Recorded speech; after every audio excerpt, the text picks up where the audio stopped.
Hello, everyone, and welcome to the Indie Creative Comic Podcast, where we are all about independent comics.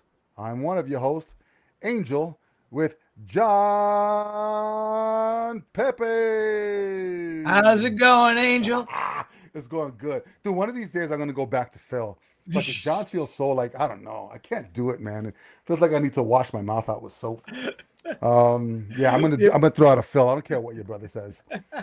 It's going to be all good. All right. So if you guys don't know what we're talking about, before we get into the whole intro thing, there was a time where uh, John is still at the Joker's Child in Fair Lawn, New Jersey. That's the comic shop that we both worked at. And for some reason, at the comic shop that we worked at, each person had to have their own name. But there were two Johns working in the store. So whenever you called John, they would both say what? Confusing as hell. So the other John had seniority, so he got to keep his name. But John had to change his name, so we use Phil. Now, if you don't know what the reference to Phil is, Phil Pepe, John's dad is semi quasi famous because he actually was. You explain it. He was a All sports I writer. know is that you got to meet Muhammad Ali, and I just I want I to say know fuck you for I that. never got I wasn't born yet when they met Molly, Oh, or I okay. was too young. But my two older brothers got to meet Muhammad Ali. I think my sister did too, but she didn't get in the picture. I'm not clear on that though. But yeah, my father was a sports writer. He wrote for the Daily News. Biggest thing was for him was the he was the beat writer, covered the Yankees during the dynasty of the late '70s, the Steinbrenner era, and was on CBS FM radio, on the Harry Harrison show when it was True Classic Oldies. He would do the sports every morning. He would do a 6 p.m. drive time, 1 minute commentary called the Pep Talk Daily. So yeah, and he had 60 books in his lifetime. So yeah, my dad is quasi famous in the sports field. Dude, Taught a and lot of people to read the and taught me biggest to. underachiever. That's it's just insane. Yeah, What? he found his niche and he went for it. That's He's cool. a writer in an age when sports writing was a bit different too. Yes. And if you were going to choose a name to honor, then that was, a good name to choose. So, yeah, I might go back to Phil. Fuck that shit. It's all good. It is nice. Um, It is nice to use my own name, especially in media, yes. just so there's no brand confusion, if you will. But yeah, I mean, well, maybe for the April Fool's episode, maybe the April 1st episode. Completely different medium. So I don't think people that are listening to us are actually going to be in that I other don't think world there's going to either. be any brand confusion for a gentleman who dropped dead at 80 10 years ago. You're This is correct. true, but then that's why we honor him. All right, we're going off on a tangent already. All right, guys, welcome to another episode of the Indie Creative Commons podcast. We're really excited tonight because this is the Indie Creator Spotlight. So this is where we're going to bring somebody on who's actually, I'm really excited because they've been in the industry for quite some bit. I'm excited too. And Big publisher, big yeah, comic yeah. So we publisher got and founder of the indie world. I know, and I had to go back because I thought I still had them. Some of the stuff that I read back in, like the Van Helsing stuff, like the crossover with Frankenstein and the Werewolf, which was pretty cool. So I'm gonna talk a little bit about that. But we have Joe Brusha from Zenescope Comics, who's on with us today. So let's throw him into the stage and just, hey, there he Hey. goes. Guys, how you doing? Good, Joe. Good. How you doing? Great, great. Thank you so much for having me on. This is very exciting. Yeah, yeah, absolutely. It's John and I've been doing this for a while. This is like episode 182 of something. So it's been like 5, 6 years that we've been doing this. And it's Nice. been mostly comic reviews and like as of like the last probably I want to say maybe year, 2 years is when we actually started to have guests on more regularly. Because I think it was just more about me not wanting to just listen to John anymore, and just have other people kind of come in. But I think more than anything else, I think we're in such a great time where we have so many great people doing great things that they don't have a platform to like be able to display it. I mean, obviously you have like crowdfunding stuff and conventions and everything like that, but I think just another outlet for people to be able to talk about themselves, and talk about this medium that we really love so much. So when Alex, who now I know is a female and not a male, reached out and it said Zenescope. I said, no way. Because I mean, Zenescope, you guys have been around for a while. And I mean, you're a legit publisher. You guys have hundreds, if We not are? All right, Yeah. good. I'm glad somebody thinks so. Well, no, I mean, you guys have been around. You guys have been in the business for a while, 21 years. This is our 21st year. that's insane, Yeah. insane, I and can't like believe this. it. I didn't look like this. I had some hair. I didn't have this beard when we started. I saw a picture of myself about then a couple over the weekend, and I just couldn't believe it. But yeah, 21 years. No, well, what's funny is as soon as I got the email, the confirmation that you were going to be on, I went onto YouTube and just typed in Zenescope and you, and like old videos of you on YouTube came up. So yes, I can confer that you did have hair, and it was you and I think Tedesco, Ralph Tedesco, and I Yeah, was talking yeah, at a couple of conventions and stuff like that. yeah, I mean, looking like babies and stuff like that. yeah, So I yeah. think it was around Grimm, I want to say 100 was coming out. The So it was first around Grim that 100. time. Yeah, Yeah, yeah, yes, yeah, yes, yes. yeah, So, yeah. yeah. But cool. All right. So I'm just gonna be all over the place, but let's Yeah. this is about you. So let's go back and let's just talk about sort of like your origin of like Sure, what got you into comics in the first place, if you want to talk sure. about that. So growing up, I was a huge comic book fan. I'm about 30 right now. If you believe that, I'll tell you another one. But no, so like 80s were when I was reading comics. I was just so into Marvel. Frank Miller, X-Men. X-Men was my favorite book, probably Daredevil. So growing up, 10, 11, 12, 13 years old, comics was my world.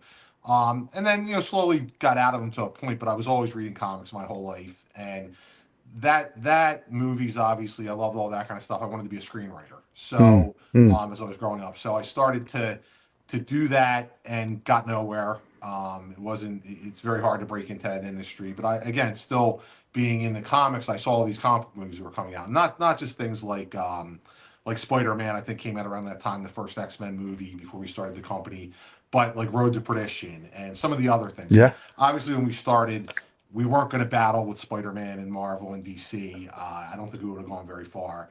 It's a tough competition there. So we decided to do horror, fantasy, and that type of genre. We started with Grimm Fairy Tales. So we were trying really to break into Hollywood, to get our screenplays and our comics in front of people, to turn them into movies. That was really what kind of started it. And right away we got a ton of interest. Every door that had been closed was open in Hollywood. But again, we're now 21 years into it, and we've had one TV show, and it wasn't, Mm.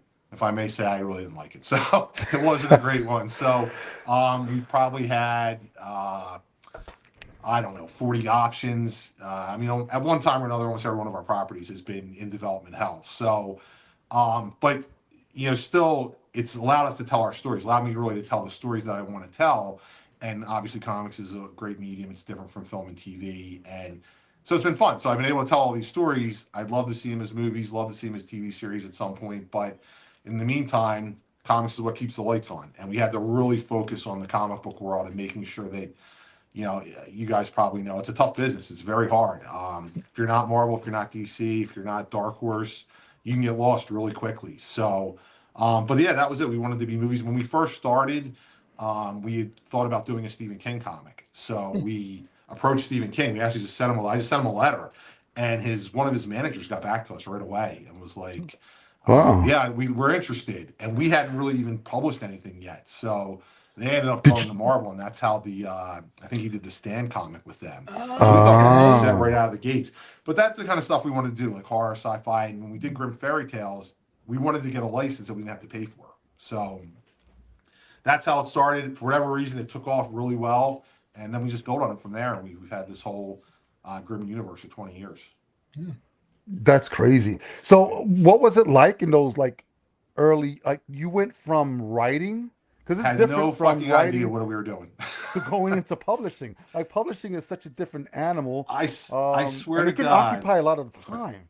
Yeah, I mean, I swear to God, I think I bought a How to Make Comics graphic novel or How to Make Comics book. So no idea. And if I had an idea what I was getting into and the competition and how tough the industry is, you probably better I didn't know, because it was kind of like, I just wanted to tell stories. Like that was it. Like, and I love the comic medium, and it's a lot easier to make a comic book than it is a movie, right? Right. So, but it was like, had no idea. Just decided to write these, hired some artists, went on like I don't even know where we got the people that we got at the time. It was just like through the internet somehow, through maybe DeviantArt if it was around. Wrote everything myself. Ralph had written some stuff, and that was it. Got some artists put it together. Went to Wizard World Philly back in the day, Oh my gosh. like 2005, I think was the first one we went to, and Okay. the owner of Midtown Comics came up to us, or one of the main guys there. I was like, "Oh, this is really good. I'll buy this." So we bought a couple cases of the books, and that was our first order. And somebody from Diamond stopped by, and they were like, "Oh, this looks pretty good." And then we got in their catalog pretty easily, and that's just how it went. But we really had no idea what we were doing. Wow, that's Yeah, crazy. yeah. And my Um, wife was like, I was in sales. I've been in sales for a while, making a pretty decent living, and she was working. And I'm like, yeah, I'm going to start this comic book company. And I almost got shot. I was like, what are you going to do? Right. And so no money for the first couple of years, just trying to make it work. And eventually, what happened that was good is we wanted to do a graphic novel, well, individual comics on the movie Seven. mhm, So mm, that mm. was one of our first things that really got us going. And we had, this idea: seven comics, seven deadly sins, seven issues. And New Line was like, okay, we'll give you seven, which Warner Brothers, by the way, got completely pissed off once it was done. They were so Mm. mad. But they were like, we'll give you seven if you do a Final Destination comic. And we're like, Final Destination, like, so we did it, and that ended up going into a DVD box set for Circuit City. And we made a great amount of money from that. That kind of launched us to actually finally making some money. But I think it put Circuit City out of business. So, but, but that was, yeah, Well, that's how we started. We tried to get a couple of so wait. licenses, So I have and to go back really quickly yeah, because for those of sure. you that don't know what Circuit City was, it's it was this big box store that just sold a bunch of appliances. Well, not appliances, but computers and stuff like that. Dude, Yep. Circuit like City, that's like crazy. it's like Best Buy. If you don't know Yeah. what Best Buy Best Buy is. is, it's like a physical version of the internet, Mhm. Yeah. of a Right. Well, Yeah. shopping We're site good. You on see the how internet. dated we are? Yeah. So, okay. Well, So that's were no, you that guys? was the thing. I really quick Yeah. because the indie comic publishing world of 2005 is a very different beast than it is in Hmm, hmm, hmm, 2026. hmm. sure. Because you were like, yeah, we had a bunch. We went to a Wizard World Philly with a bunch of cases of comics that we just put the money up to print on Right. spec, and thank God somebody bought them. You know, Right. Yeah. Yeah. Because we had, no yeah, Kickstarter, no none crowdfunding. of that stuff was, thank You God for found it. Kickstarter, but yes. You went to Kinko's. If you Yep. don't know what Kinko's is, it's like a FedEx Yep. store. You had to you found a printer. You had them printed. You didn't Yep. know what you were going to do, right? Yeah. How many did you print of the first book? Maybe like 6,000. We were a little ambitious. So, like, Wow. yeah, we printed a lot. Because we went to like a printer. We weren't printing in Canada there where we print now, but we went to somebody like the minimum orders to get them to like a buck or whatever we had to send for. We had to print a lot. So it wasn't like Yeah. we could just, and we were all in at that point. Like I had And taken all this my is savings. the Yeah. first Grimm Fairy Yeah, Tale we had book. three Yeah, books. We had the Grimm Fairy Tales. What else did we have? We had this book called Sins of the Fallen, which I don't think we even finished. And we had this book called Jindai, which was like a samurai story, which that we didn't finish either. And it was like Grimm Fairy Tales people got. I remember we were selling them. We had two books there. It was like two for like $5. That was what we were selling them for.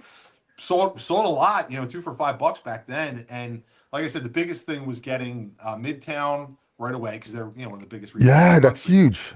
Yeah. and Diamond being interested. So I was like, okay, because getting Diamond, I think as it went on, it was hard to get in the Diamond to get them to distribute you. So Yeah, you were yeah, lucky yeah. you got picked up right away. Yeah, we spoke about them a lot in regards to, this whole thing that went down with, Diamond, Sure. finally just sinking at the very end. And it's because we're on the retail end as well. Like John's still Right. there. But I'm behind the scenes. I do most of the web stuff, but we've been in, the retail side of it for more like 10 plus years. So we understand the struggle of, I mean, and the owners of the shop that we're at, they've been in it since 83. Is that right, Wow. John? Somewhere I around probably there? 88, bought some comics 88, from them. Oh, 88, 88. 88. Yeah, they've been around for a while. Yeah. So they know what they're doing, and they were around before Diamond was around, where it was a bunch of different distributors, and then Diamond just buying everybody up and becoming just sort of like the monopoly of it. Yeah. It made things easier for retailers because it was just kind of streamlined. I think as many problems as Diamond did have, I think they were really good to independent publishers Because if you looked inside previews, you could see a bunch of publishers that just weren't, Marvel and DC and, Image becoming the third biggest publisher. You could see all the ones listed. I mean, they'd be all the way in the back, really tiny print, but they had a place in Yeah. Diamond.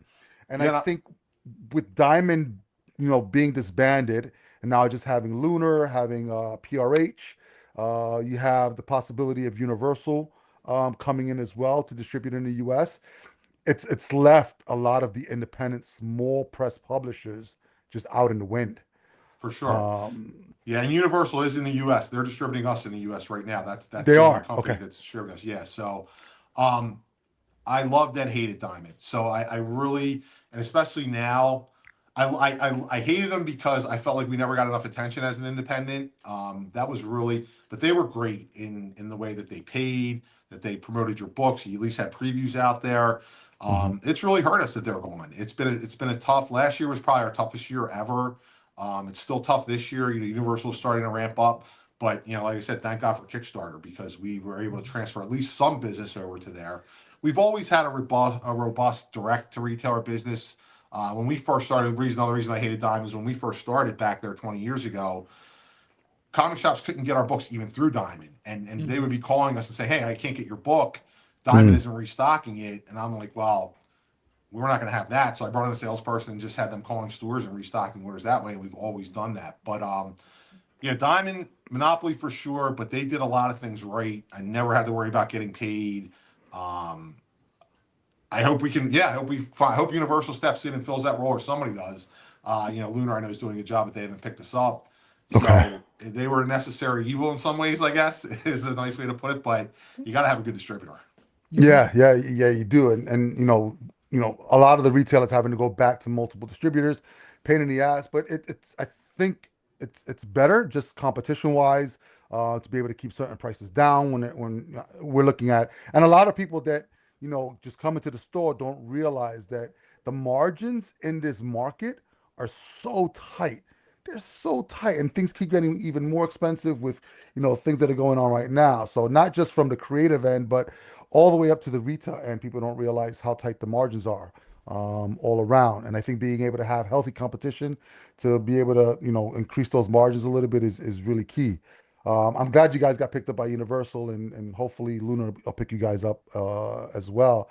I think the challenge with most people that are reading comics or going into the comic shops every Wednesday is that we don't have the previews anymore.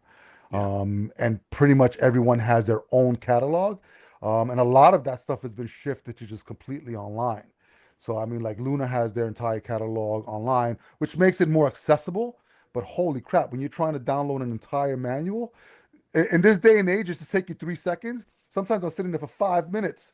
So I'm like, I don't know how that's going to work. But yeah, all right. So wait, I have to go back because it just seemed like all the stars were aligned for you perfectly. So you got what was that year that you guys first did that 2005. con?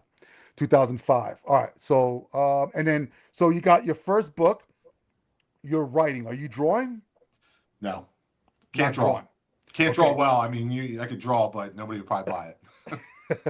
But you it's used just it's just like practice. you used internet groups, you said, to Yeah, try industry and definitely industry professionals, people who had done work. I think one of the smartest things we did and what we got lucky with was our covers. And we've taken a lot of heat over the years, and I don't really care, but that we do a lot of cheesesteak covers because if you read our books, they're not. Right. It's Yep. we do Yep. have a lot of female heroes, and that's just because that was what was selling. That's what started off, and we got lucky out of the gate, and we got a Brazilian artist named Al Rio, who's no longer with us, unfortunately, but Mm. his covers were great, and he agreed to work with us right away. And I don't remember exactly. I found his agent somehow, and he was a professional. Like he was on top of it. He was one of the. He had a very good look, and we got him to do the first 7, 8 issues of Grimm Fairy Tales, maybe even more. He did a lot of covers for us, and right away they took off. So. But that was the artwork too was done by professionals and people who have been in the industry. But just I think that gave us a lot of I've seen over the years a lot of indies that look very indie that are amateur artists amateur covers. I mean, you have to have a good cover, and I Right. think that hurts it. It could be a great story, but if you don't have at least decent artwork on the cover and interiors, it's tough. So we got lucky right away. We found some really good professionals who had experience, and especially on the cover side. And I'm thinking back to like the other two books I was talking about. We didn't have great covers on those. We had some kind of okay ones, and Okay. then maybe that's why they didn't do as well. But definitely, Grim Fairy Tales had that built-in niche. So Yeah, Well, I and think that's key. Go ahead, John. that you nailed it, niche, because people, first of all, people who are making fun of you for your good girl cheesecake covers, they're jealous because it was a For very sure. smart business move, because it gets people in the door, and yeah, then it's like, oh wow, this is actually the cover is actually hiding something really cool and fascinating, oh, thank and you. is not, it is a world building, it is yes, female focused, but very strong female characters. It's not all cheesecake on the interiors. It is all very well done, but you catch both of those audiences. You get the reader, but then you do get the good girl art collector as well. Yes, And I yes, think for it's a sure. great symbiosis. It's a great mesh, and it's a great niche that you found for yourself. Yeah, yeah. Thank you. And Thank I you. think that's what people need to really understand, what that you guys have done is you've created a niche in the market that's been successful for yourself. And I think when creators aren't successful with something, they tend to want to like shift around and find other things really quickly, rather than just sticking to truly what's they're really good at. And I think you guys found it. And when I picked up, because we didn't have a lot of Zenescope in the very Right. beginning, at our store, but the owner was really good at just when picking stuff out of previews, putting stuff on the shelf. And I remember reading, because I like monsters. John and I have really different tastes, and we can like the same kind of genre, but different things about the genre.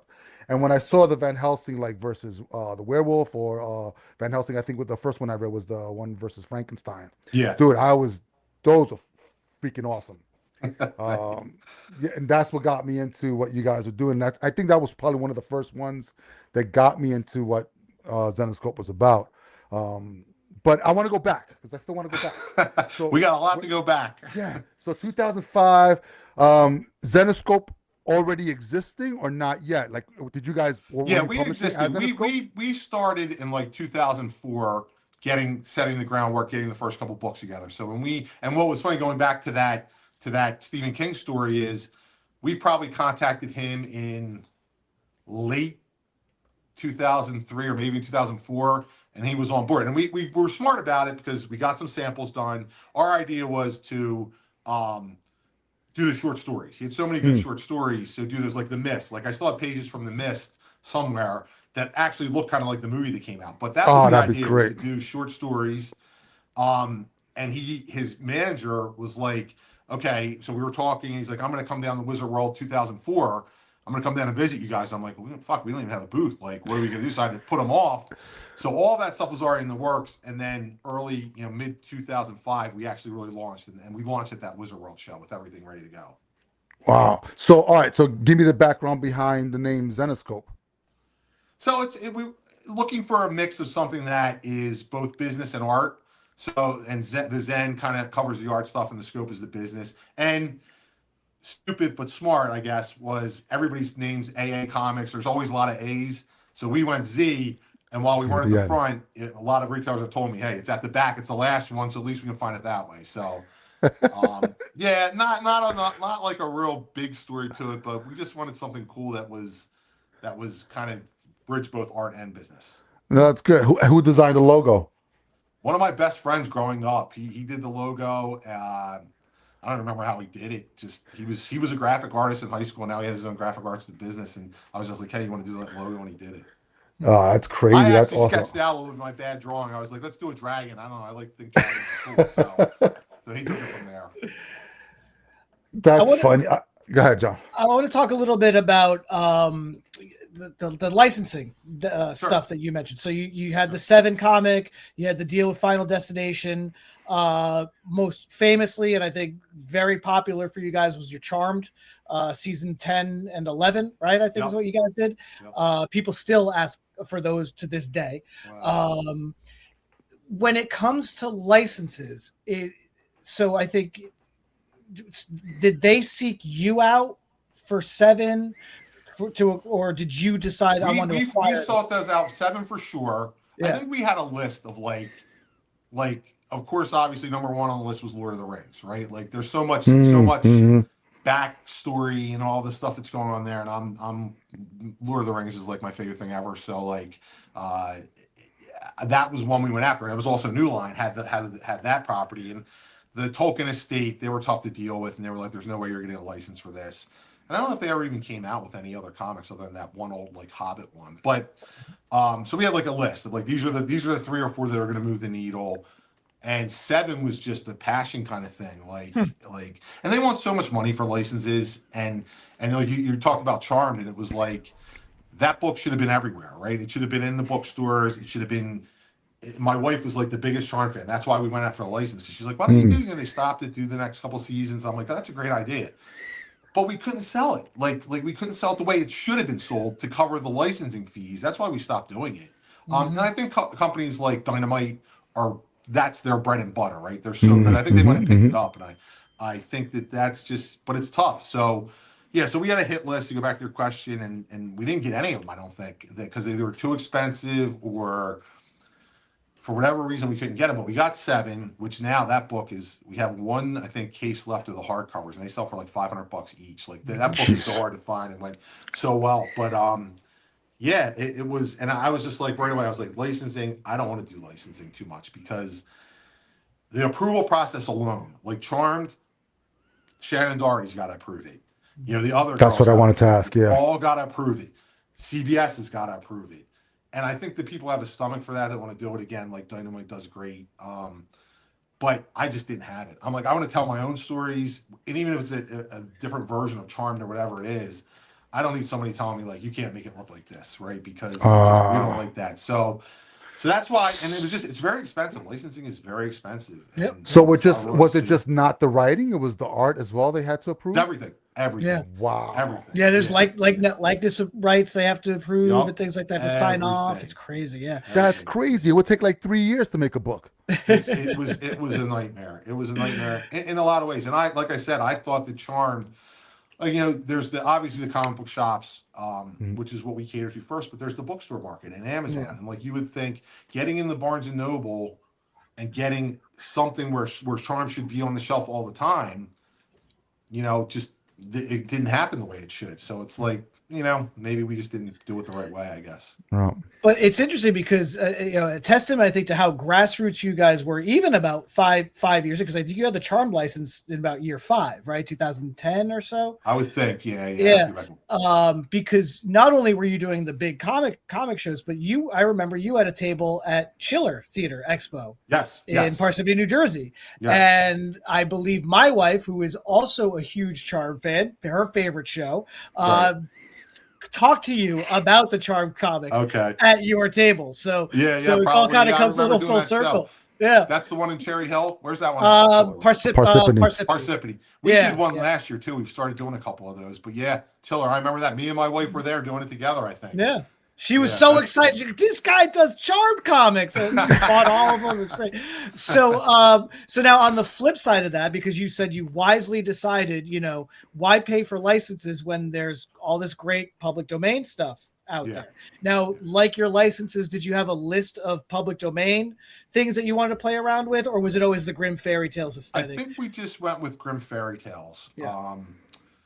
Yeah, I mean, I had already written our Neverland. I had written that as a movie script, but it was obviously that's a fairy tale too. So, yeah, I don't think there was a lot of other public stuff started to roll in, and people would have ideas. Some of our writers, and we minded a little bit. The tough thing with public domain is it's public domain, right? So they're the Grimm TV show. Right? I was gonna. Once Upon a Time, or whatever. Was it Once Upon a Time? Was that the other? Yeah, Once Upon a Time.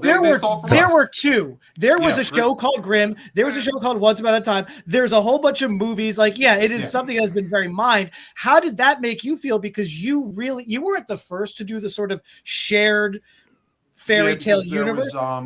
What was the one?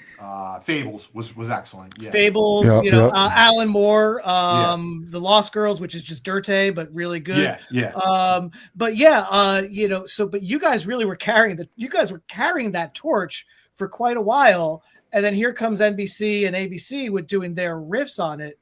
Well, I hope I don't get sued, but I mean, they stole from us. So, or something. I don't know. I met with every one of those executives who were behind those shows. Right. So, Yeah. and I mean, the Red Riding Hood movie that was made by whoever, we actually had another deal with them. And if you look at that story, you'll see panels from our comic taken out of it. So we probably should have done more things.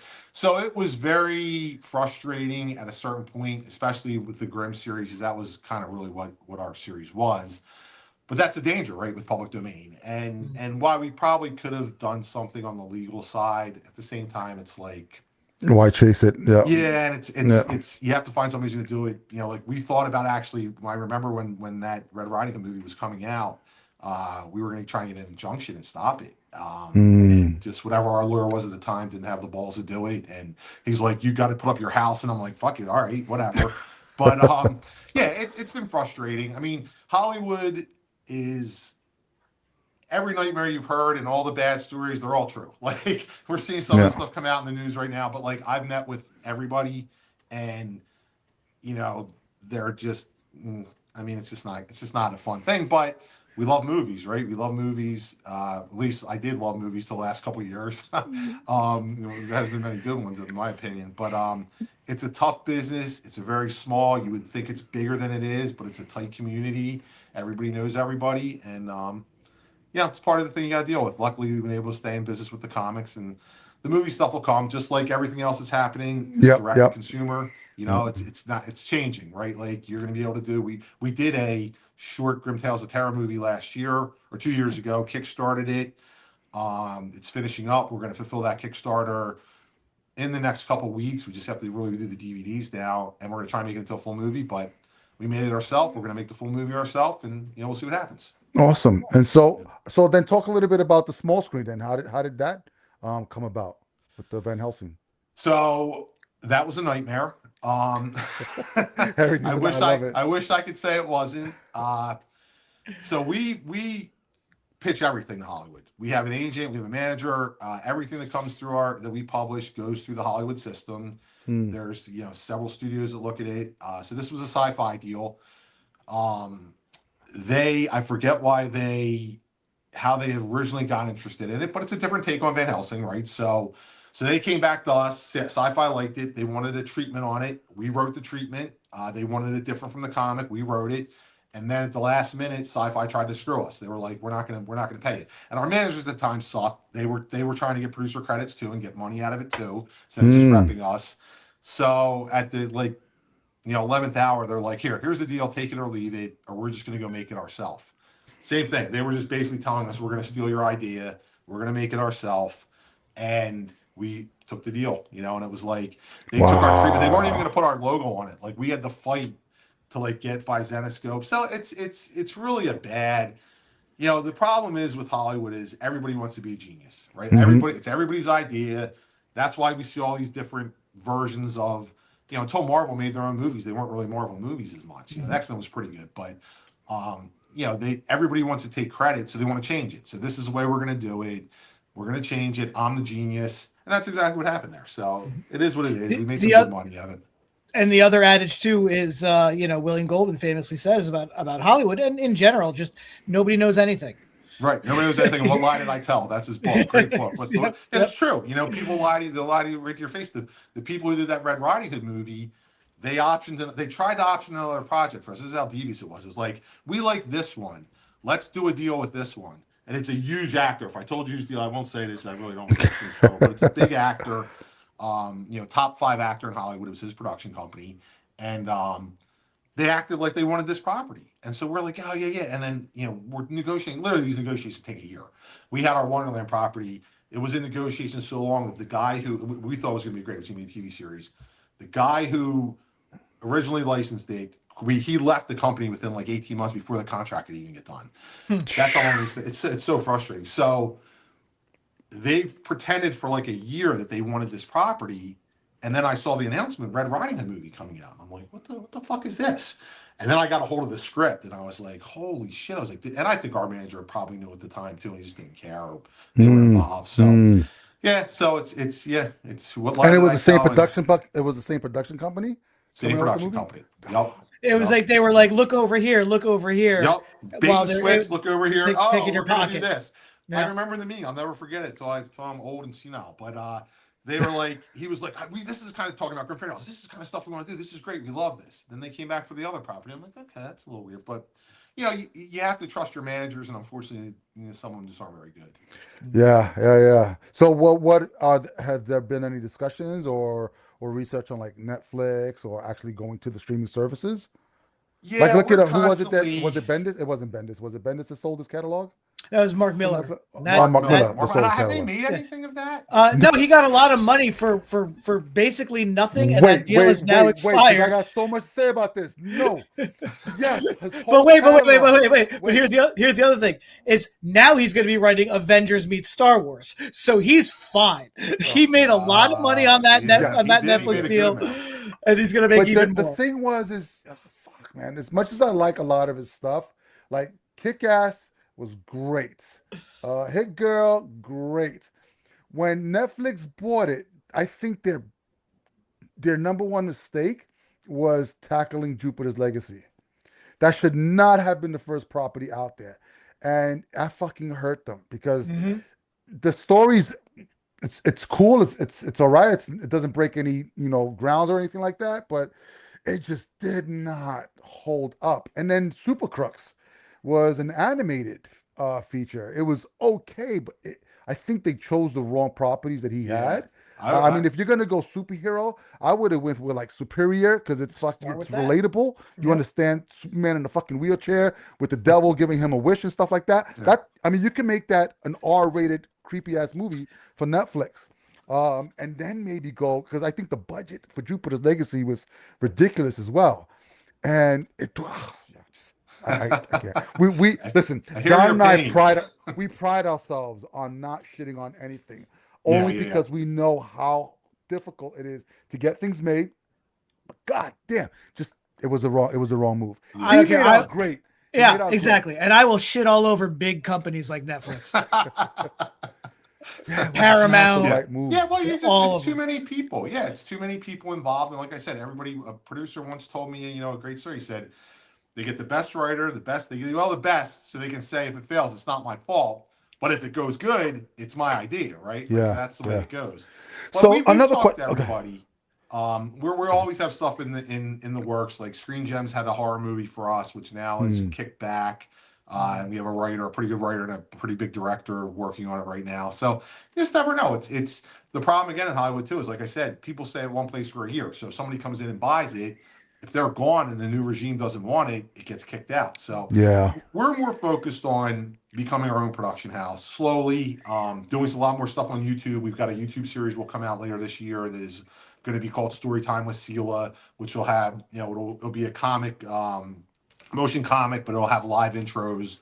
We'll do some of that, and just trying to get some independent movies done. So I don't know what else to do at this point. By the time these things happen, I'll be like Stan Lee, and walking around. Maybe I'll get some cameos. I don't know what the hell I'm saying. So, but that's yeah, it's tough. And again, I love the comic space, and that would be enough if we got wider. But it just seems Hmm. like we're always going to be niche, or we've been niche, and even when we have something blow up, it's not as big as it should be. Because there's a lot of gatekeepers. That's the great thing again about Kickstarter, these new platforms, because you have your audience right there, and nobody's telling you no, right? Like Barnes and Noble, like I said, I've met with them millions of times. Right? And they always were going to give us a big order. The one month that we did, they featured us as a product for their online sales. The number one graphic novel is called The Waking. Never did it again. Like, what are you going to do? Hmm. So So, yeah, listen, we use Kickstarter all the time. We love it as well. If there was a con to Kickstarter that you could think of, what would it be? a con. Um, I don't really have one. I'm trying to think if Like, if you're doing a I Kickstarter, mean, you're for doing not for us graphic personally, novels, but I yes? think it's the risk factor. Okay. I've heard a lot of horror stories. Like we had somebody at one of our VIP events was like, I backed 3 books and I haven't got any of them. So that's the one con because I think there and I heard a lot of the horror stories of people that there was a guy who did the Walking Dead board game who took like $1 million, never paid anybody, never fulfilled it. That's the one con. I don't think it's so much from the. I think it's more on the consumer side than on our side. But Right. it affects Um, you because it makes that many more people yeah, hesitant to back yeah, Skeptical. something. it's hard Yeah. to do. Yeah. It's hard to, and there's just we haven't fulfilled. We've fulfilled every single Kickstarter we've ever done, and we've done them all on time. This Tales of Terror movie, because of some of the editing stuff, the short is now probably 2 months late, maybe longer, maybe 3 months late. And it's like we're getting shot, like it's like Yeah. where's Yeah. that? Yeah. And I'm Yeah. like, Yeah. look, we're gonna fulfill it. It's done. The movie's already shot. It was shot before we even did the Kickstarter. We'll get it out there, but we're starting to take a little bit of heat on that. I'm like, Mm. but that's the only other thing. Yeah. Are you still writing these days? Yeah, I'm writing probably more than ever now coming back, just because we've gotten smaller through so we had the pandemic, which was, that we had all those problems. And then this last year with Diamond is like, right now I got 10,000 copies of Grimm Fairy Tales #1 sitting in my warehouse because we haven't distributed them yet, So like, Mm. we're going to get them out there. The Grimm Fairy Tales 100, which was going to be our biggest book, it had that J. Scott Campbell cover. Now, Mm-hmm. luckily we did well with that direct to consumers. I mean, direct to stores. But still, we didn't know how much to print because we didn't have pre-orders. So we had to kind of take a gamble, and then we did a lot of that through Kickstarter's small piece. But yeah, to answer your question, yeah, we kind of consolidated titles, and instead of hiring writers, I've been doing a lot more writing. Hmm. Oh, that's crazy. Yeah. So how are you reaching customers now? So again, Kickstarter is a big component of it. Direct to retailers, direct to Really? consumer. We do a lot of direct to consumer business. Not so much conventions, even though we hit a lot of the local ones. But yeah, Right. that's pretty much it. Direct to consumer through Kickstarters, and then whatever we can get direct to retailer. God damn, Now that's a lot of Universal, work. like I said, has just come in. Yeah, it's a grind, man. It's been a tough 14 months, but um, luckily we've been able to survive it. So hopefully something will happen. Just to mention, I don't know if you guys saw, we've partnered. The great thing about the indie community is, you would think. I don't want to get too much into the legal things with Diamond and Sparkle Pop and all Mm-hmm, that, but mm-hmm. I think that they thought you have all these indie companies out there, they're all by themselves. We're fighting, they're not going to fight us one little guy versus this huge company. Right. Whereas we've all banded together, right? Like we're all working together. We're all done it for the better of comics and the indie community. And now they're taking on us all. We've got well, I guess, what the hell do you call it? Two groups that are both combined to fight these guys. So Dynamite class has a action. group. Yep. Yep. Yeah, and so we're doing a humble bundle right now. Wow. Dynamite organized it. What's it called? The Indie Comics United. So I think it's pay what you want. There's about 20 books up there. So if anybody's looking for some good books at a good price, you can get it digitally on Humble Bundle. And part of the proceeds are going to Comic Book Legal Defense Fund. But Oh, that's yeah, cool. yeah. So we've really banded together. It's been great. And we've known these guys. Everybody knows everybody in the industry. We're probably a little bit more standoffish than any, just because we just do. I just have so much to do that I don't get out there and talk to as many people. But yeah, Right. Right. Dynamite we've known forever.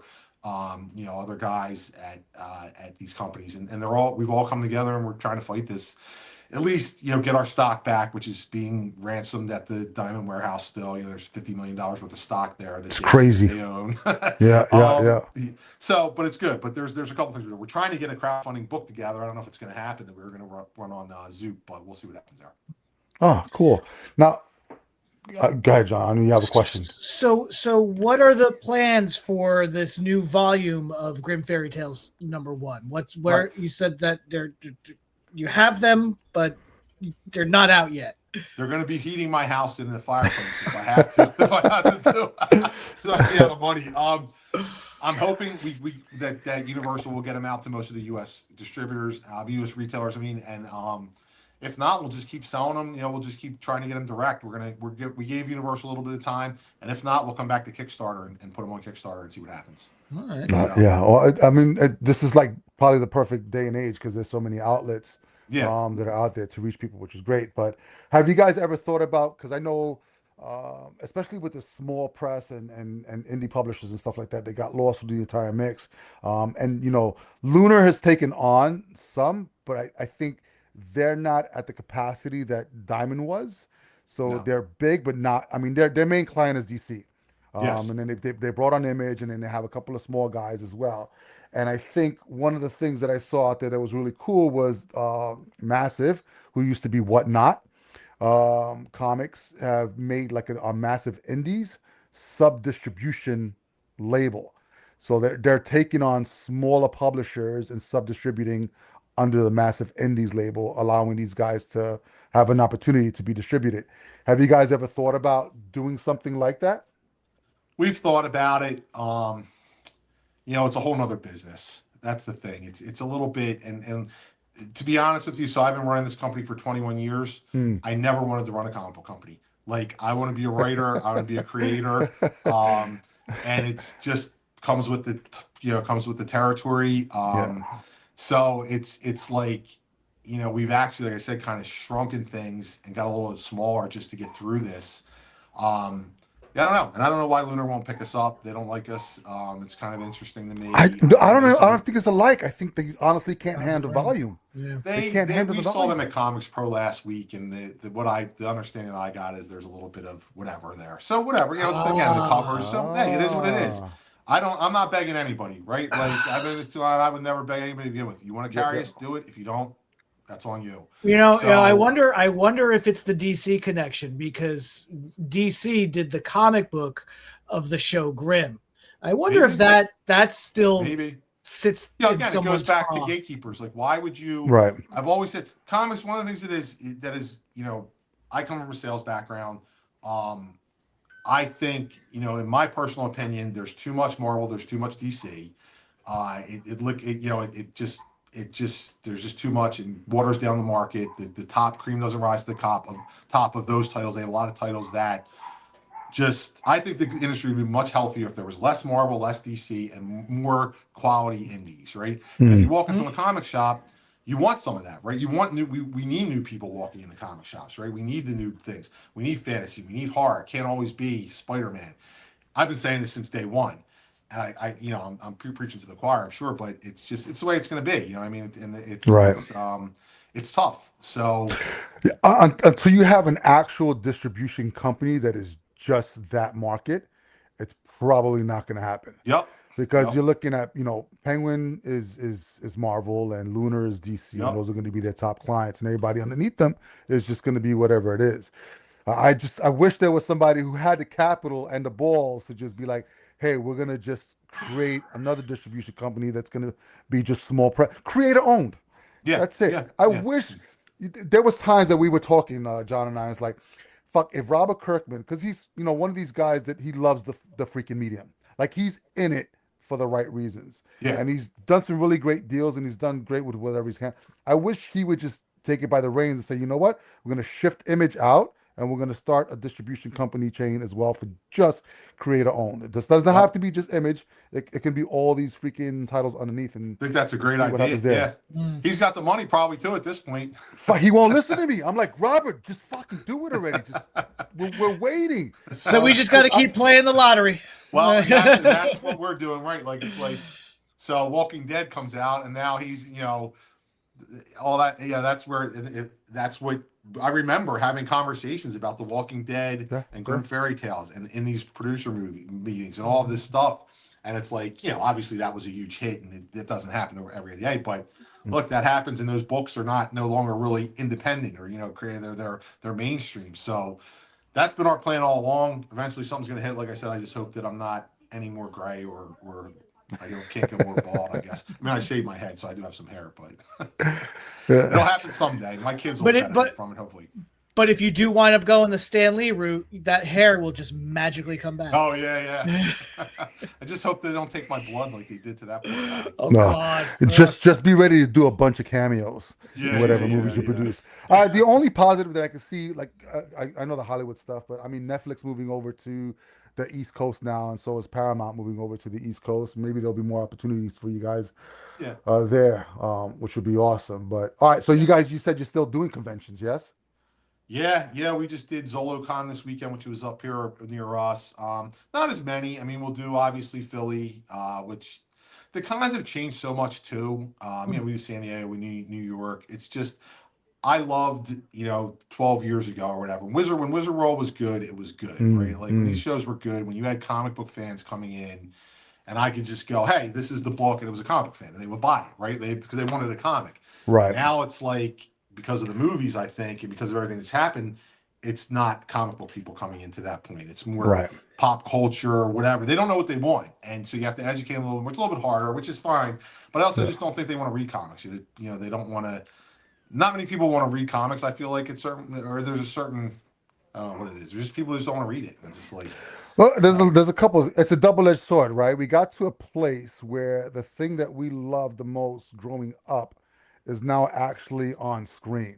right, And the people that are watching it on screen didn't come where we came from, which was the right, source material off of that. And I think that's what people, they want to work towards. They yeah, created this thing, and now people are enjoying it on screen and stuff like that. You can see Iron Man, you can see Captain America, and it fucking looks real. It's crazy. yeah, And as yeah, much as you enjoy that, you have to take along with it the people that only appreciate that and don't look at the source material.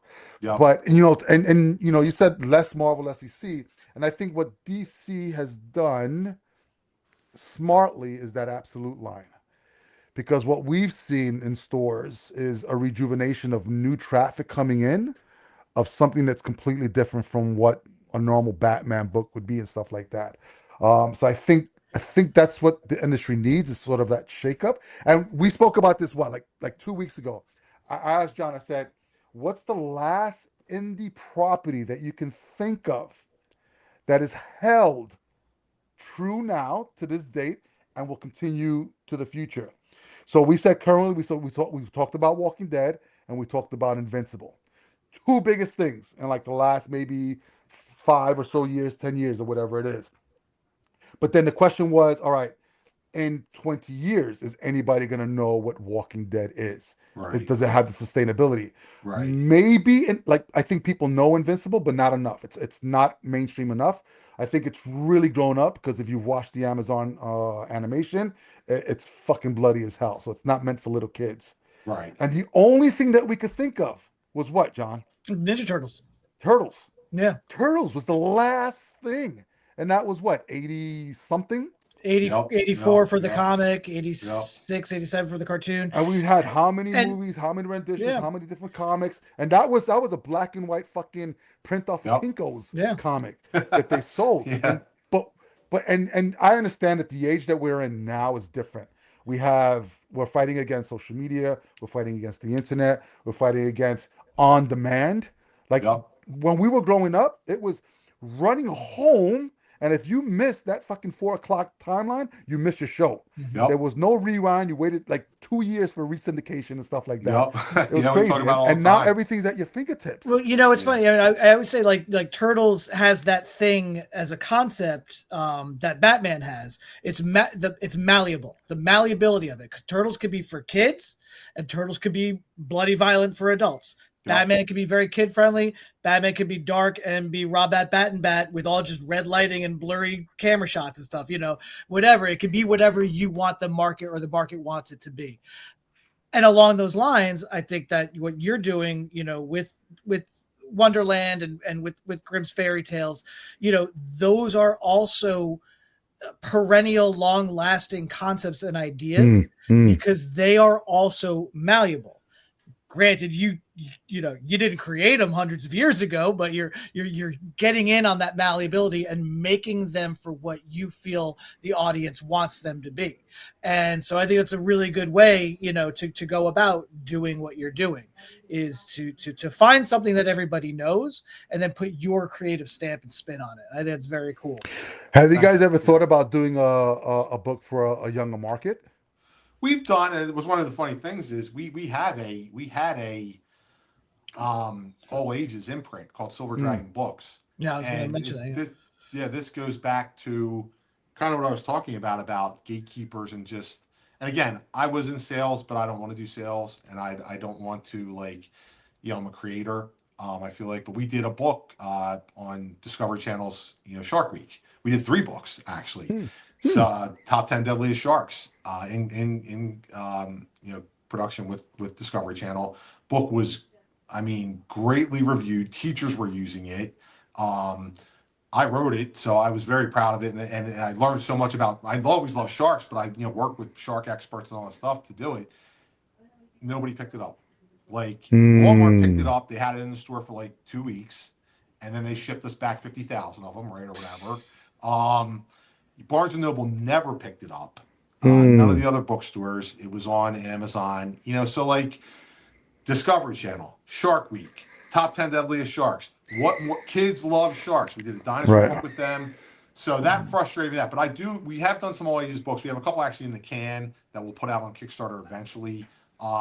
I love all ages. I love to, like, again, I was just talking to somebody about it the other day. I don't know if it was my son. My son watched, so I've got him in the comics pretty good. He's older now, 23, but he still reads them a lot. And he didn't read them as much when he was younger, but he watched the X-Men movies, and I just given Mhm. him like the essential omnibuses, and he was like so pissed off because he's like, this isn't even close to what, like Days of Future Past. I'm like, yeah, dude, welcome to my world. Like, Yes, Yeah. yes. and so, but I said every time a Marvel movie came out, why the fuck didn't they have a dollar comic in every 7-Eleven or Wawa around the country so the kids who are watching these movies could come in Hmm. and get that comic, and now Hmm. they're comic book Mhm. readers, right? Now they Yeah. know what it is. So now they're coming back to the comic book store. So I think there's a great, I'd love, it's such a great medium, right? Like even Yep. if you're reading it Yep. Yep. digitally Yep. for these kids, Yep. right? Like one of the reasons I started that Silver Dragon books medium is my nephew had reading problems, so he could read the comic and get it, Mm. and it was an easier entryway, and that's what a lot of these teachers were saying. So there's such a need for it, and I Mhm. feel like we just completely discount that audience. I'm Like, I'm I'm surprised, or was it not on the table for you to bring the Shark Week books to Scholastic, Scholastic or picked it up too. I'm sorry, yeah, they they did did they pick it up? did Okay. Oh, They pick it did. okay, up. good, Okay. because that Now was the greatest Scholastic, thing yeah, Jeff Smith ever did was bring yeah, Bone to Scholastic, yeah, because that got into Scholastic, and it. schools everywhere. They sold pretty well. We had another book that we brought this class. We have a property called Jurassic Strike Force 5, which Mm. is Teenage Mutant Ninja Turtles with dinosaurs, right? Like, Mm. so, no bones about it. That's what it is, except they're, obviously they're more advanced. Had that in Scholastic. They changed the cover, which I wasn't happy about. But, Mm. with these things, it's always who's going to pump it, right? Who's going to push it? Right. Who picks it up? It's that person, right? Whoever it is that says, "Oh, my kid," when that celebrity says, "My kid reads this Jurassic Strike Force," all of a sudden everybody's reading it then, right? Mhm. Yeah. So, and I think, like you said, because of the environment we live in, Teenage Mutant Ninja Turtles. I don't know. I mean, I don't know how it took off the way it did, but something I guarantee kind of did that, right? Like somebody talked about it back in the day, or It was because you a, it very Yeah. was rarely But would it, but get. it it was was so it was big. different. It Yeah. was It a Yeah, was so Frank yeah, Miller different from what it was Daredevil going out. parody, and it Yeah. was Yeah. big Yeah. in the yeah. indie comic scene when it came out, So yeah, and a so all no those people are brainer reading for a it. cartoon and toy line. I mean, Yeah, exactly. Yes. Yeah, yeah. And again, But back then when toys and car and those lines were, like you said, it was on at 4 o'clock. You had to come home to see it or whatever. There was such a focus on it. Now there's 80 million things like that oh, everybody's dude, giving yeah, attention. that's what's insane. But I think John said something that was really poignant that I wanted to point out that with turtles, it's malleable. You can Yeah, make it for kids and you can make it for adults. And yep, I honestly believe when I look at your catalog, you guys have the ability to do the same thing. I think there's a Robin Hood that you can write for kids. I think there's a Van Helsing that you can write for kids that transfer them from those kid books to the adult books that you have. I mean, so, there's not a fucking kid that I don't know that doesn't like monsters. right, Dude, right, I'm right, I'm right. I'm, I'm 50 and I just watched Monster Dude, Squad the other I'm day. right there with you. We have so much monster shit that we're trying to do and come out with, and like we have this book called Monster Hunter Survival Guide, and I don't know if you ever read it, but I'll send it to you if you haven't. And it's just like this bad monster hunter who gets all his apprentices killed because he can't, it's a how-to kill monsters though. We've had that option. That's option right now, and hopefully we actually have the Rock attached to that to star Oh, as the dude, that'd be monster hunter. And it great. was like it was a no-brainer, right? It was a the no-brainer. hierarchy of the Zenescope universe is about to change. But the writer and the producer did this horrible. They wanted to do the Dark Knight.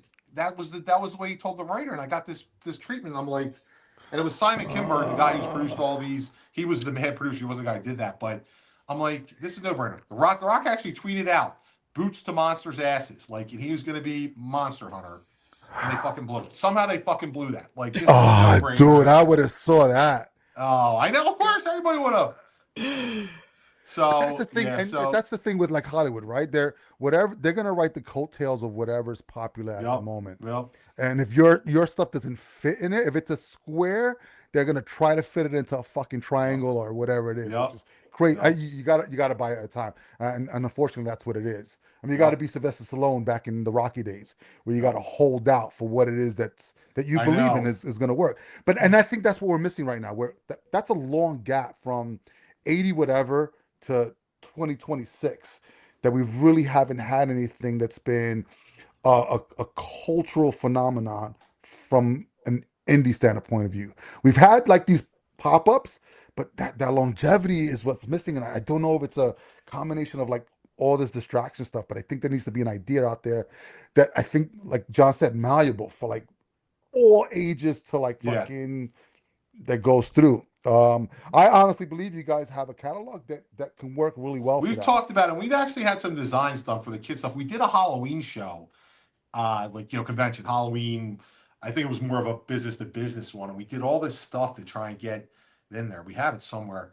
All right, I'll Yeah. put it. It's in the thinking cap. So There you go. The only if thing I that I can think of, honestly, because there's one day a year where we get a shitload of traffic of kids, and that's Free Comic Book Day. yeah So yeah obviously yeah it's too late for this year. But if you had yeah something for next year, yeah where you have these Grimm Fairy Tales or whatever it is for the kids, the Free Comic Book Day, just I don't know. We need something to get. Well, the other problem is the price point, right? We're not into 75 cents, 25 cents so comic I book. was saying, I always Books say are when I was $5 and it's yeah insane. Like some of these books, like I tell John all the time, like, dude, if I'm gonna pay fucking $8 for a 32-page book, that shit better change my life. Eh, No, that was the greatest like, thing about collecting comics growing up because I could go into the store, the store right around the corner from where I lived. I would go in with $10, probably less, and I would get every Marvel comic, right? Every Marvel comic that Mhm. came out that month, I would have it for $10, and yeah, it was all interconnected, and it was awesome. And now it's like, if I wanted to do that, I'd need $10,000. Who knows how much to get yeah, yeah. it's really There's a publishing company. I don't know if you know them, Alterna Comics. I've heard yeah Yeah, they print on newsprint.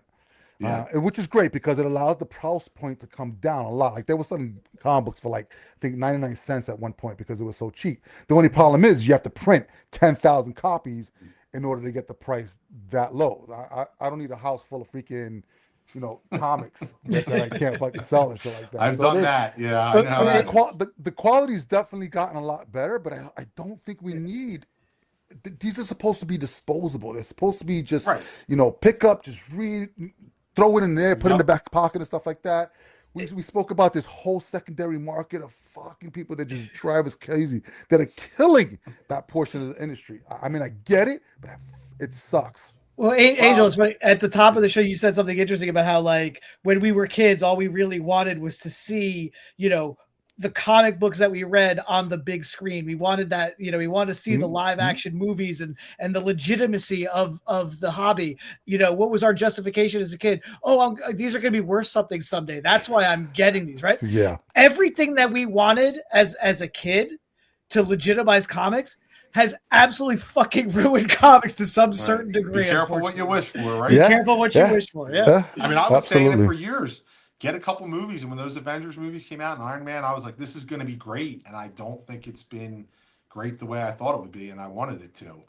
Yeah, It should lift the rising tide should lift all boats. And again, we're talking about it, and to me, it's all Marvel and DC, right? Like, why don't they have some kind of line that's 99 cents? Like they're not making any fucking money off the comics anyway, right? They're making yeah, billions off the movies.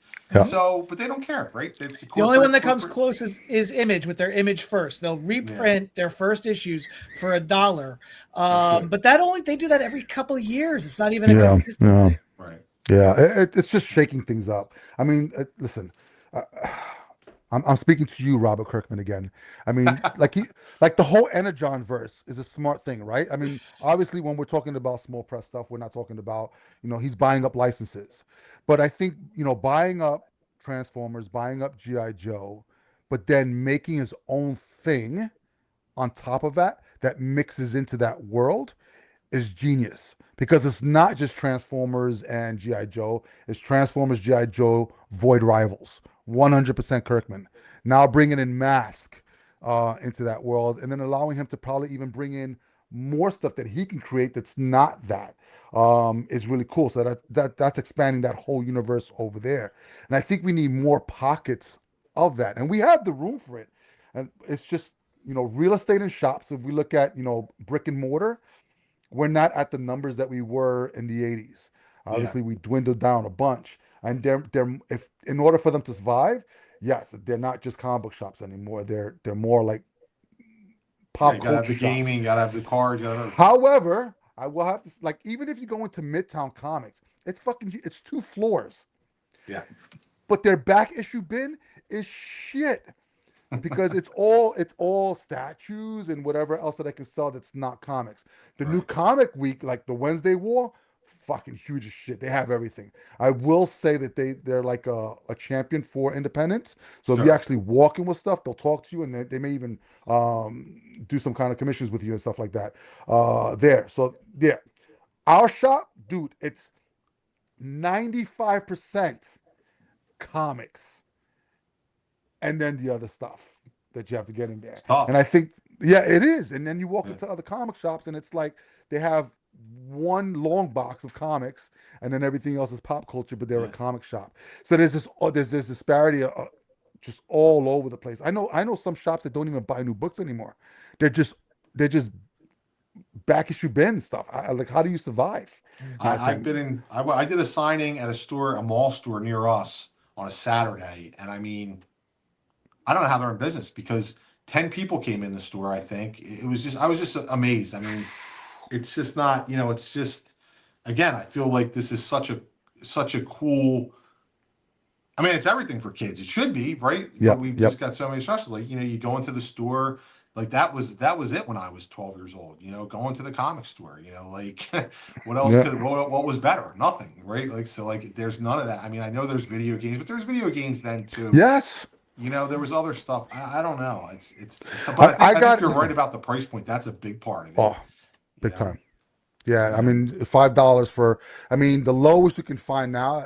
I listen. It's funny because I was like McFarlane was one of my heroes because he kept that freaking Spawn book 2.99 for I don't know how long. That was the first book I ever bought with my own money. I had my first job, 195 Spawn #1. Got it myself, and then it stood 2.99 forever. And he was always the one cover. That's it. I don't believe in his multi cover shit. But I mean, you have to adapt, right? So now you go multi Yeah. covers and then 3.99 Yeah. for the book.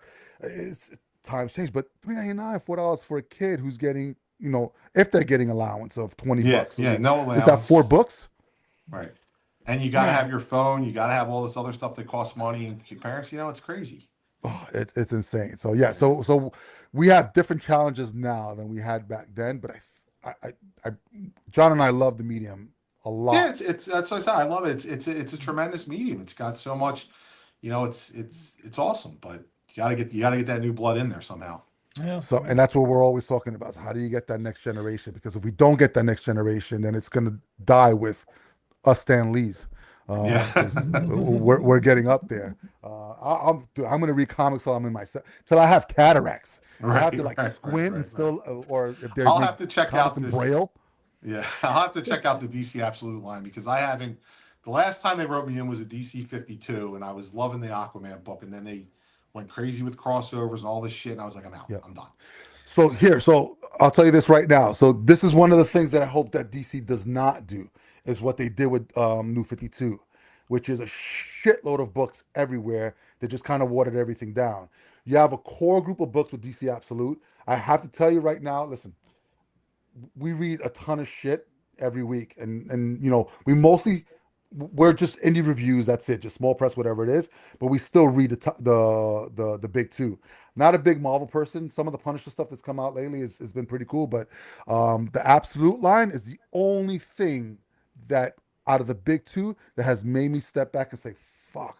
You can actually take something that's been around since the 40s, 50s, slap on a new coat of paint, and that shit works. It's So Scott yeah. Snyder is just a fucking listen. He sometimes he could be really wordy for me, but he knows the character and he knows what people want out of that character, which is really key. So The yeah, yeah. check it out because I think you won't be. You don't have to Okay. read anything, but just Absolute Batman. Yeah, the bigger Okay. Batman. I mean, it is the comfort food that you expect from a Batman thing, but it is just different enough to make it interesting for old jaded fans like us. Good. Yeah. Yeah. Yeah, no, he's saying like I'm reading it, and there's so much familiarity in the characters, but the way they're being presented is so fucking unique and different that we've not seen that. And it's not like an Elseworld kind of thing. It almost Right. feels like this is a new beginning for this particular character and stuff like that. Yeah, yeah. That's cool. I can't. Yeah, And it's it's a cool. way, and again, I think that's something you could relate to, Joe. You know, because that's sort of what you do. You take Yeah, familiar comfort food fairy tales and make them just different enough to be interesting, and then build your own world around those. for sure. And I think that's fantastic. Which brings me to a question about. I want you to be a salesman for a second here. I want to move some paper for you. So while we're waiting for this new Grimm Fairy Tales #1 to really get a wider release. What would you suggest for someone new to this world of Grimm's Fairy Tales? What's the trade paperback? We'll say that. What would you think would be a really good jumping on point for them? I would go with the Grimm Fairy Tales Legacy trade paperback. So Mhm. that's the start of volume two, issue number 1 through 12 is in that, and that really, yeah, I mean it's deals with our main character, Seal Mathers, her daughter Sky takes over the role of the guardian of the universe, and is dealing with all these evil fairy tale characters is basically the easiest way to kind of describe it. But that's what I would start with that. It's a Okay. good entry point. It explains all the characters. You don't it's for these you don't have to know too much. I mean, it's a bad Piper. That's the Piper Mm, mm, is mm, corrupting mm. children, right? Instead of rescuing getting rid of rats. And there's a lot of good crossover characters with Robin Hood, Van Helsing in those early issues. So Cool. that's the one I would jump on. And Cool. Can follow they get that follow. from the site? Yeah, Get follow it up. from the Yeah, where can we site. get it? Yep, Nice. anywhere. Yep, on our site. Yep, Zenescope.com. So I Okay, was great. wondering what the status is of the back stock. So right now, Yeah. yours at your site, Zenescope.com, is the best way for people Yep, you to can get it load up there. on all the goodness. Yep, we've got all the collectibles, all the exclusives, all the regular comics, and all the graphic novels, all up on Zenescope.com.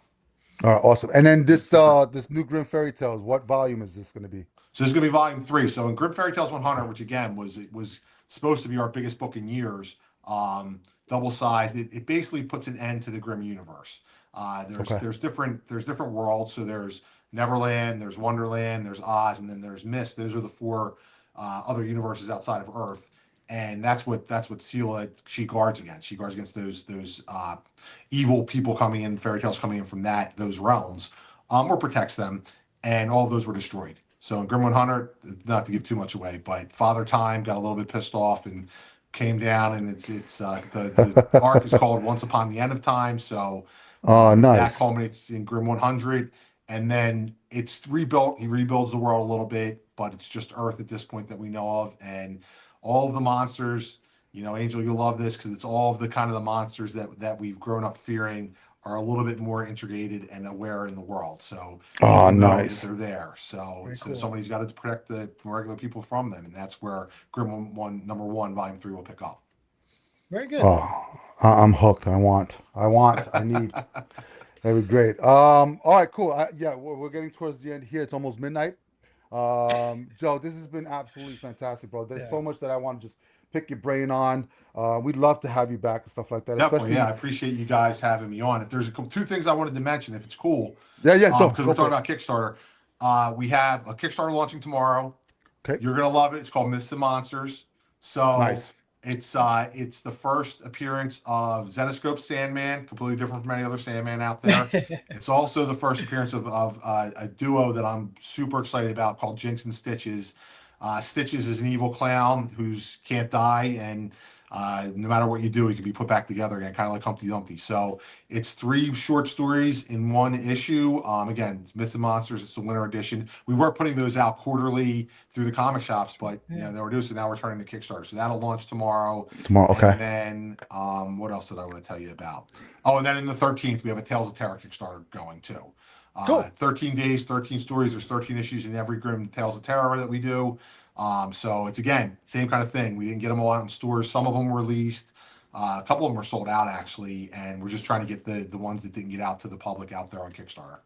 Awesome, Nice. awesome. All right, Nice. great. So what I'll do is I'll because I follow you already on Kickstarter, so I'll just get the links from Kickstarter and I'll add them to this video and stuff like that, so you guys will have Awesome. access to it, which would be cool. But yeah, Joe, listen, Thank you for your time, bro. This has been absolutely fantastic. My brain is still going to be buzzing. I'm probably not going to be able to get any sleep tonight off of that. So I really hope this whole thing with Universal starts to kick off because, yeah, that whole thing was just a clusterfuck of, yeah, Listen, just the if way we it can went down. get if we can get some kind of Zenescope TV show that does like The Walking Dead, I'll do all the shit you want Kirkman to do. Just just so. Dude, yeah, it's crazy that we just need more of that. Yeah. He can't be the only person that can do it. This can Yep. definitely be duplicated, and then for different things. I just know it. I feel it. It's just it's got to be done. Unfortunately, it takes fucking time and money. Yep. Everything Yep. does, right? That's it. And the people that have the money are the ones that just want to put their 2 cents in that don't know what the hell they're talking about. That's the way All it right. always goes. Yes. Joe, Zenescope, thank you, bro. We'll definitely be, oh shoot, what am I doing over here? We'll definitely be in contact. And then yeah, as soon as this launches and stuff like that with Universal, just have Alex hit me up again. We'd love to have you on and just Awesome. chat some more. Yes. Yes, I Is definitely that will. cool? Yeah, for sure. Thanks Uh, so much, guys. Really appreciate it. yep. Well, No thank you, problem. Joe. Wonderful. Keep All right, All right, up, guys. Good man. guys. talking Keep to up you. the good work. Thank you so Yes, much. absolutely. All right, guys, if you like what you heard, subscribe to the podcast. Better yet, like we always say, invite 100 of your closest friends. We're here every single week. If you want to be on our podcast, like Joe from Zenescope, you're a creator, want to talk about something that you got coming up, just visit indiecreatorcomics.com. Just click on the podcast link, and then, yeah, fill it out. John and I would love to have you on the show. If you're on social media, at Indie Creator Comics, that's where we're at all over the place. Last but not least, please, please, please support your local comic book shops because without them, we would not be able to do what we love to do, and that is read and talk comics. All right, kiddies, until next time, thank you for joining us on the Indie Creator Comics podcast, where we are all about independent comics.